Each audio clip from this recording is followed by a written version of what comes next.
on our end of things, I just want to thank the local skateboard shops and companies and community that came together. Cloud City, Southwest, BC, Amigos, 35th Avenue, Sausage, Midnight Ice Cream, Manta Ray Skateboards, Element, Best, Skate Like a Girl, Youth Employment Skate Programs, Black Stripe, Quicksilver Board Riders Club, Supra, Crew, and Bandwagon. If I forgot you, we'll be back with you.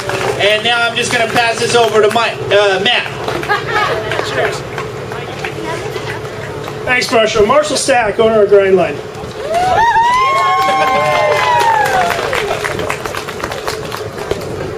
In 1955, the public bought the first Roxhill Park. The local elementary didn't have one. That spirit never left. The park expanded on a donated land, and the community, time and again, stepped up to make this place happen. Usually, when we say, this is your place, we're talking about the public, that this is owned in the public domain. But in this case, I mean more than that.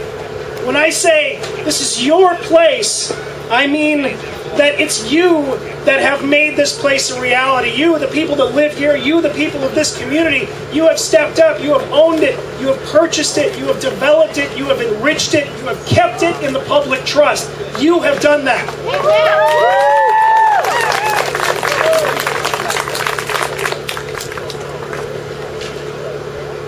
It's the people that have lived here for 58 years that have happened. This place belongs to everyone, but this place is yours. I'd like to thank some of the folks who helped make this round of the Castle Park happen. First of all, I'd like to thank everyone who voted for the Parks and Green Spaces levy. It was the levy that has bought what you have here and all across Seattle, all the other parks that we've been making new and developing and keeping in the public trust for the next 20 years. It's been that levy that's helped make that happen. I want to thank the local businesses, the restaurants, the eateries, the markets that stepped up to provide literally all of the food that fed all of the volunteers. If you were here during that, if you saw the amount of food that was there for the volunteers, it was an incredible thing that those communities did. Restaurants from around the neighborhoods came out and they cooked dinner for the volunteers who were staying late. I mean, 4 o'clock in the afternoon, it got dark. We turned the lights on and they came out and made dinner for people that kept working until 9. I can't thank them enough. An army moves on its stomach. I'd like to thank all of the local businesses who contributed in other ways. The contributions of money, the contributions of people that came out and worked, the businesses that allowed them to do that, gave them the day off so they could come out here and be here, physically working. The companies that gave in other ways, the donated signs, the various things that were donated that helped this thing happen, helped the community come together. I'd like to thank the Department of Neighborhoods, who put together a grant that purchased a fair amount of the park. The original scope of the park, there wasn't enough money to build all of the park that you see here. The Department of Neighborhoods stepped up and contributed a sizable amount of money to expand that park. As it happened, and this kind of carries over to the next group, I'd like to thank the West Seattle Tool Library. Absolutely. It was the West Seattle Tool Library who came up in kind of almost last minute and brought the tools. The majority of the tools that we needed to build this park came from that institution. Now, we were able to thank them in kind by contributing to the West Seattle Tool Library in part with the funds that came from the Department of Neighborhoods grant. We were able to purchase enough tools through that grant that this community or another community within Seattle or the outlying areas can build a park of its own. I got to tell you folks, there's a lot of tools at the library at this point. You should utilize it.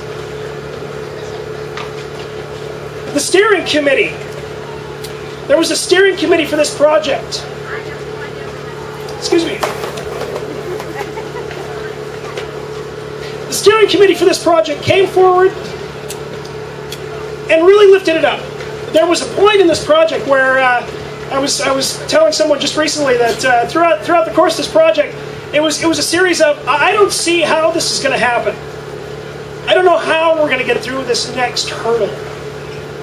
The steering committee came forward and really lifted it up. As this project was threatening to crumble under the burden of its own weight, the steering committee came forward and really bore it forward. I can't thank them enough.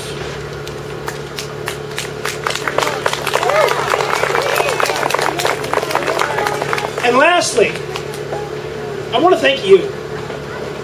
I want to thank Sheila.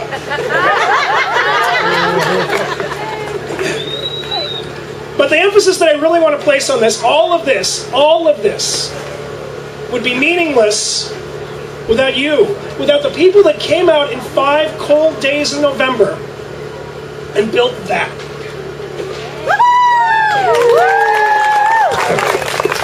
By hand, raw materials, you cut, sawed, nailed, hammered, you built it. You built it in some cases for people that you didn't know. Some of you built it for people you won't meet. Some of you who don't have kids built it for those that do. That's so inspiring.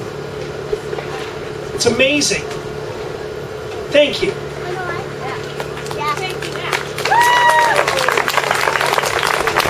We have a couple more folks that would like to share some words. I'd like to introduce Councilmember Sally Bagshaw.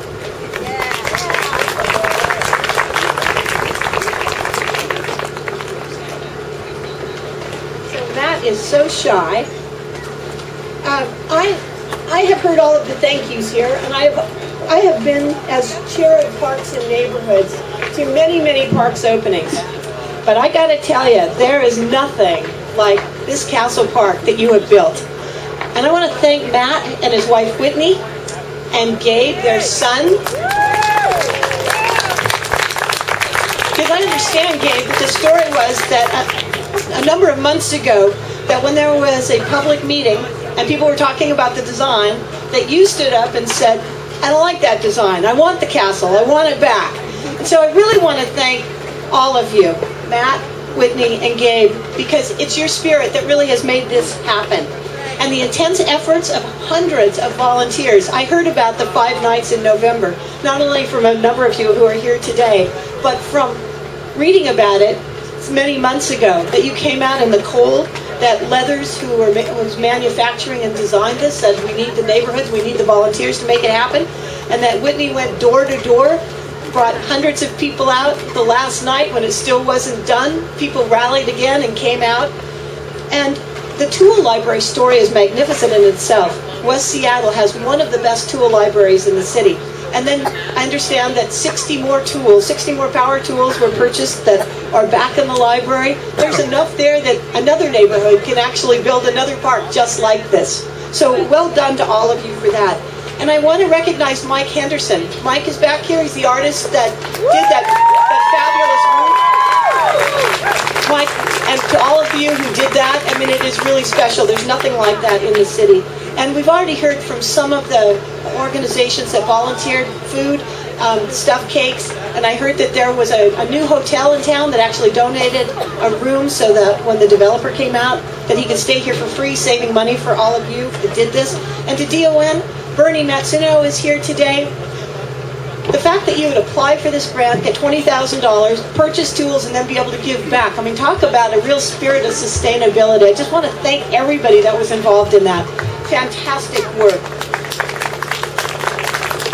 And the stories that I heard about volunteers, that some workers from City Year that were working all day but then rode their bikes up here in the dark to get here and continue to work for a number of hours, to grandmothers that came here, brought food, decided that they wanted to participate.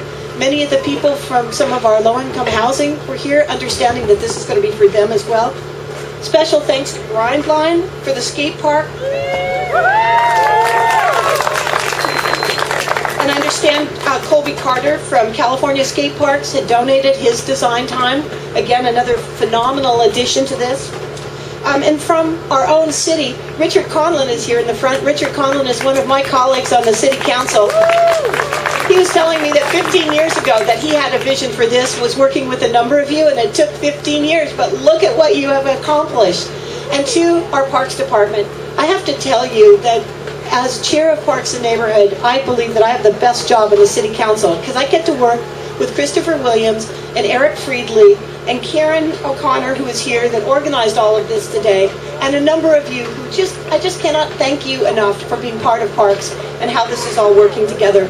So lastly, to all of you, the 2008 Parks and Green Space Levy that you voted on, Matt mentioned it, that really did, because it was voter approved, bring the money to be able to design this. And that levy expires at the end of next year. And I have put together a group. We are looking at extending that levy, but only with your help, your assistance, and looking at what else would you like in West Seattle? What else would the city people like to see all over the city? Primarily, I'm going to be focusing on maintaining and taking care of what we've got first. But there may be some other treasures that we work on. So I want to say thank you. Michael Shiosaki is here too. I didn't say hello to you. And thank you. Peter Spaulding, who's here. All of you that have made this happen, many thanks.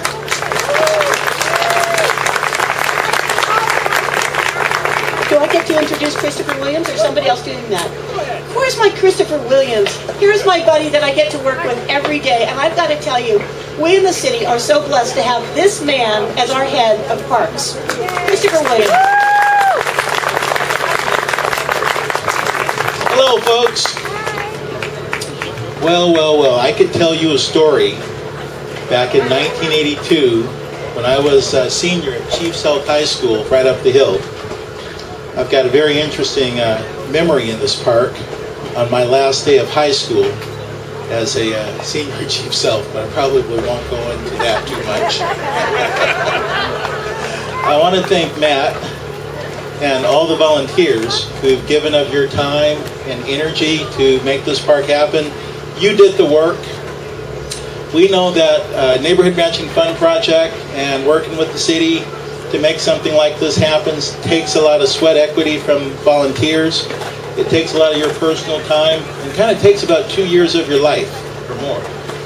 So we want to acknowledge that, and we appreciate that. We couldn't do projects like this were it not for the commitment of volunteers. This is truly amazing. It's the result of your neighborhood pride. You built this park. I'd also like to recognize the local design and build team from Grindline. It's great to have local neighborhood partners who stepped up to construction here.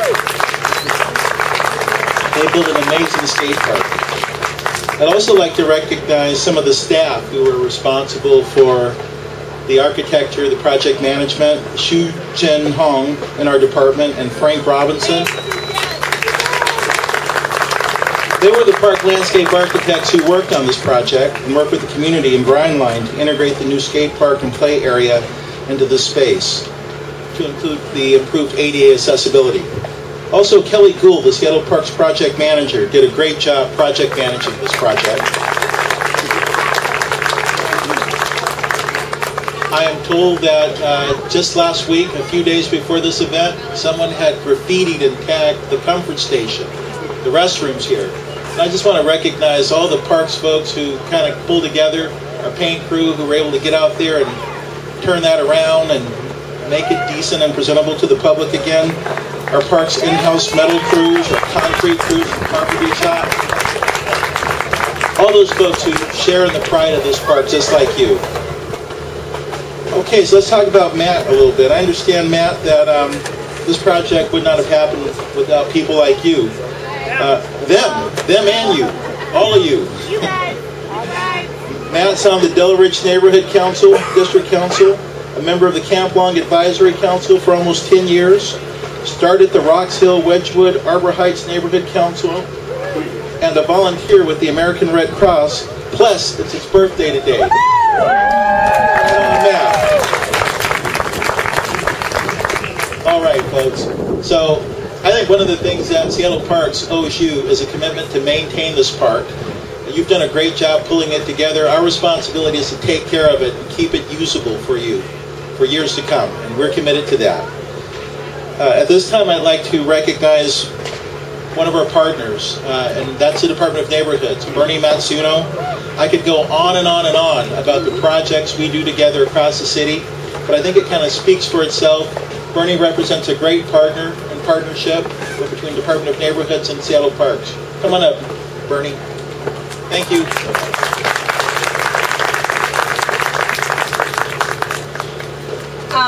I'm pretty good at following instructions, so people said short and sweet, so that's exactly what I'll try to do. I remember 18 years ago coming out on a rainy weekend building the old castle when that was constructed that long ago. That's how long I've been with the Department of Neighborhoods, and this is the kind of thing that keeps me here. I love the projects. I love the work that the community does to do this. We truly have the easy part. Our easy part is making the fund available to you, the Neighborhood Matching Fund. But at the end of the day, it's about all of you, under the leadership of someone like Matt, taking that money and putting it to incredible use, which results in something like this. So again, you all have been congratulated. There's not much more to say. You've done an incredible job with this project. One last thing I do want to say, though, when I first walked here and I was driving by, I noticed lots of people were walking to the park. So that tells me that there's lots of kids in this neighborhood that are going to appreciate having the playground and the skate park. For a quick minute, just a quick minute, I almost wished my son was 4 years old again. Just for a quick minute, and I'm not even thinking about having another one because that can't happen. But this is an incredible place. I hope you all enjoy it, and thank you so much for putting the time, the sweat equity into really turning this space into something that your neighborhood and our city is going to truly value for many, many years. Thank you again.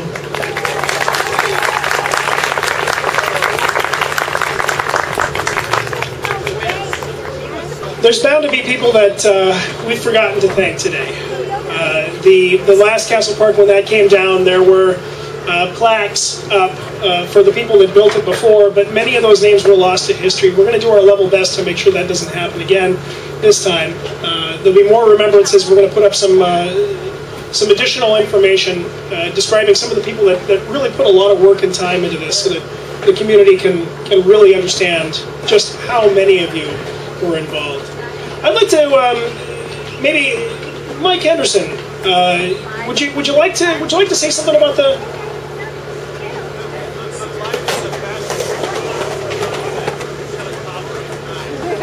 Okay, I'm going to repeat back what I heard Mike say.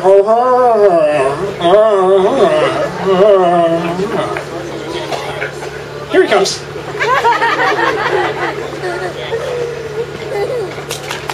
Hey, thank you. It was really fun building that. The 98% of that tile was pulled out of a dumpster, so that would have gone to a landfill. It's kind of exciting.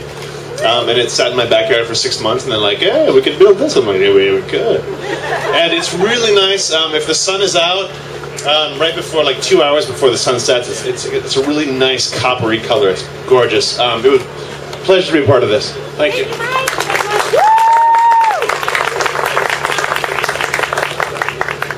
So Mike is understating the amount of work he put into it. Several hundred hours Mike spent building that, mostly by hand, and with a little bit of help. None of this project was done by someone all by themselves, but how that top came into being is kind of a fun story, if you'll indulge me. People were, when they showed up to the build, they were given jobs. You would just show up. You had a scheduled shift. You'd show up for your shift, and you'd stop by the station where you'd sign in, and you'd say, "What am I doing now?" And someone would say, "Well, we need that," and you'd go off and build that, whatever that was. Mike got assigned to build the tower top, and originally it was going to look like one of those other white things up there. It was going to be very plain. We painted at some point, maybe. And Mike is he's building it, and if you know Mike's got this thing he does. He goes, "You know." And so Mike goes over to the guy that's running it from Leathers and Associates, and he says to him, "Barry, you know, we can do this instead." And Barry says, "Sure, sure, go for it. And that was how Mike started down that path. Hundreds and hundreds of hours later, we have this amazing, unique, beautiful thing that really does catch the sunlight in the evening and glow. I want to thank Mike again for everything he's done. Thank you.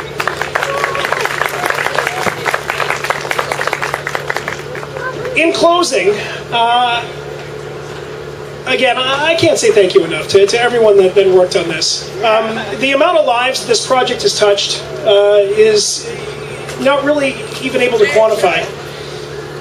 One of the experiences that I had when getting people to volunteer for this, when trying to talk people into it, was I went to an open house at Roxhill Elementary early in the year for them, and I was struck by that school, by the people that were there in Roxhill Elementary, really doing everything they could for the kids. All the volunteers that were there for the kids, the people that were donating time and energy and services there. But what struck me as much as anything was the PTA. The PTA was trying to raise money so that they could buy books. They didn't have enough. There weren't enough books at that school for the kids, and so the PTA was really just trying to get people to sign up for $10 so they could buy some books for the kids. I don't have kids at Roxhill, but I joined the PTA. It cost me all at $10, and I would just like to say, maybe consider it. They'll take your $10, and they'll buy some books with it.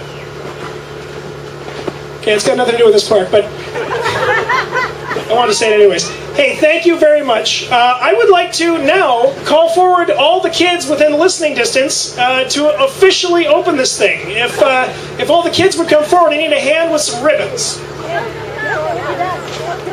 Here it is. Take that. Okay, here's what we need to do. You gotta hold it tight. You want to hold the other end for me? You want to anchor that? Let's see, Gabe, can you move that way? Down here. Nope, over here. Here we go. Now it's scissors time. Everyone who needs some scissors. We need scissors. Don't scissor it yet. All you scissor people, come this way. If you don't have scissors, come and get a pair. Those are not good. You don't have scissors. You don't have scissors? Somewhere. Have some scissors. I think he's up there. I can hear him. Dude, don't cut it yet. You need scissors? Scissors. Scissors. All right. Gotta get on the other side. This. Who doesn't have a pair of scissors? All you non-scissor people, come up here. Guys, gotta get on the other side. I know. If you're not on this side of the ribbon, come over to this side. Who else doesn't have scissors? There you go, so we can all share that ribbon. You don't have scissors?